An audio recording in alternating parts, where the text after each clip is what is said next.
कैमकॉर्ड जो कि बाहर से मीठा और अंदर से हल्का तुर्श होता है, विटामिन सी का खजाना और एंटीऑक्सीडेंट से भरपूर होता है। आपको बताएंगे कि ये छोटा सा फ्रूट आपकी जेब को किस तरह से बड़ा कर सकता है।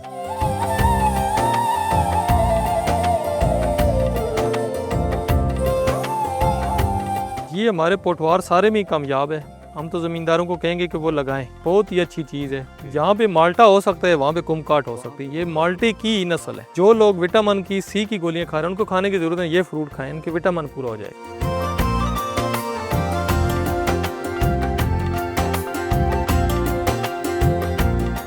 इसको छिलके समेत खाया जाता है। दुनिया में मेडिसिन में ये बहुत ज़्यादा यूज़ हो रहा है। मैं समझता हूँ कि सिट्रस या बाकी चीज़ें जितनी हैं उनमें ये टॉप ऑफ द रेंज है।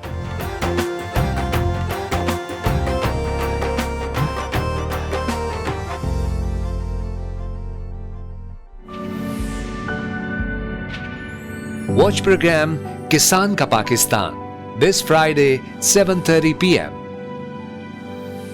only on Discover Pakistan.